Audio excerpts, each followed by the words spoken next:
Jason with Time in the Outdoors. Let's take a look at the thermal and normal drone ice conditions out of Asylum Bay. There we are looking to the north, and this is one of the thermal views. And right now we're starting to swing over towards the looking east right now. What you're looking at on there, those darker patches are actually open water areas or very, very thin ice. In the background, what you're seeing there, we're starting to look south. The black is actually hot in these videos that you're seeing right here. I'm going to have a couple different thermal views. I had a request for actually panning around with the thermal imager. There's the water tower in the background, straight back behind us. We're starting to look actually south. That big vertical line there, that is actually open water or thin ice. Some ice shacks showing up down there in view now, and again, open water. It's going to kind of flip back and forth. Again, I'm not super great at the thermal part of this yet, especially from these heights. I'm used to doing buildings with these.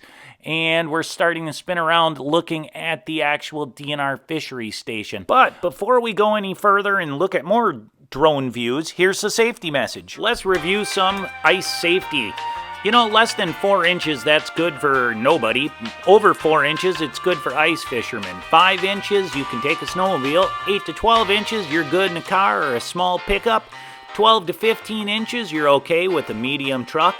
At 50 to 60 inches, you could take an Imperial Walker, otherwise known as an AT-AT. And over 100 inches, Godzilla could walk on Lake Winnebago. All right, everybody, now in this view, the black is actually the hot water and the warmer temperature. So it's kind of interesting. We're zooming around in a circle again. We started off looking north towards Garlic Island. Now we're starting again to look towards the east. These are approximate directions. Those are ice fishermen down there. And that is also, again, that's either open water or very, very thin ice. Starting to come wrapping around towards the south right now. We're starting to look into Asylum Bay proper. Sorry about the screen size. When I flip the thermal view, it just narrows it down a little bit because of the thermal imaging sensors that are on there. Just, you know, again, lots of weird little patches of thin ice. Kind of interesting. So you could be walking along and doing fine on thick ice, then hit those thin spots really easy. You know, I don't want the heroes that are the brave people of the, you know, dive rescue teams having to go out and get you. So use caution out there, everybody. Looking to the south there, we see some more areas of thin ice and some ice fishermen. And we're wrapping around to the north again here. Remember, those directions are approximate. We're going to take a look at another view now. Okay, everyone, now in this view, obviously you could probably tell, but the yellow on there is hotter. So blue cold, yellow hot, red hot. Yellow is the absolute hottest right there. So looking below me there, notice there are no people directly below me, but that is a guy or a person set up kind of by a crack. We're zooming in, and you can actually see where they've got their holes and their shack. So the big blob in the middle is actually the shack with the individual holes there. So the thermal imager is actually doing a really, really cool job of picking up the actual warm water that is coming out of each of the individual holes that were drilled. I'm not sure how practical this will be as the season goes on, and this is kind of a test again here. Let me know what you think in the comments and if you like these views or not, but I do find them pretty cool. Now, I just turned down the sensitivity a little so we can actually see it, but a little bit differently there. I find this very fascinating when I'm looking at what it looks like. That is a giant crack system in the back. And again, we're looking at that weird little section. Thermal imaging popped off for a second there, but there's those weird pockmarked areas. You know, a couple days ago, this was open water. Now we're panning into Asylum Bay again proper. The higher up I get the camera, the worse the thing seems to pick up images. And as I move down, you can see it flips back and starts to pick up the temperature differences a little bit easier. There's that big patch of open water. I'm going to actually fly a little bit closer over there to that person that's fishing real close to those two sections of open water, but this is approximately the area where the open water actually stopped and the ice that was more solid in the bay was. So that person could very well be on some decent ice right there. Again, everybody, please use caution, use your own judgment. But if you're, when in doubt, use a spud bar. This video that I'm showing today is just, to me, just clear evidence that if it's thin ice, you better use a spud bar out there. So we're just flying in there. Again, this thermal view. I'm just going to let this play out, kind of not narrate anymore here. You can just watch what happens. I'm going to speed it up just slightly.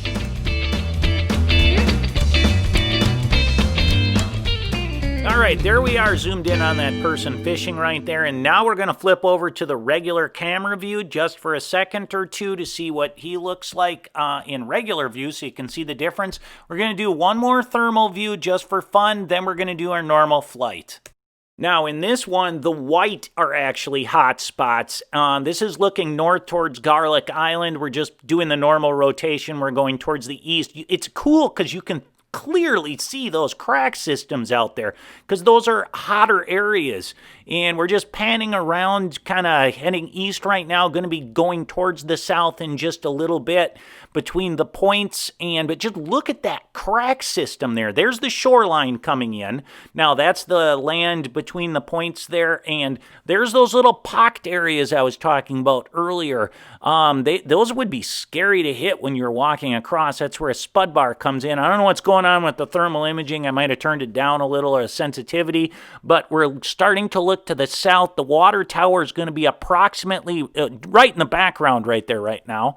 And we're looking into Asylum Bay proper now, kind of to the west. I'm going to pan the camera down. There's that guy in that shack between the two, real thin, not a lot of ice spots. Panning back around to the DNR fisheries area.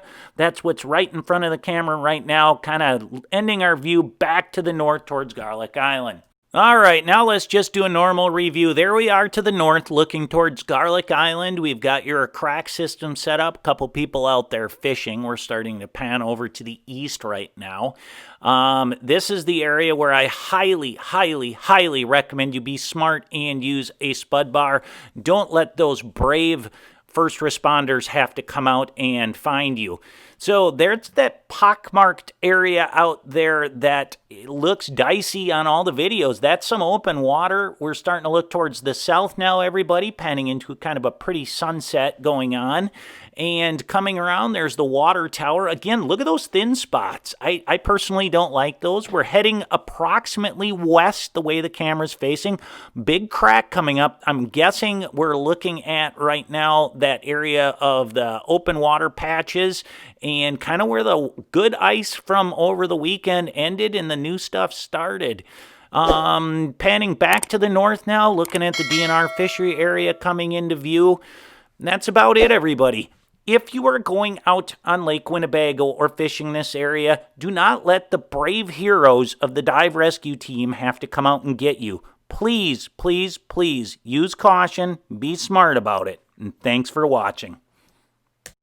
Tight lines, everybody. Enjoy your time in the outdoors.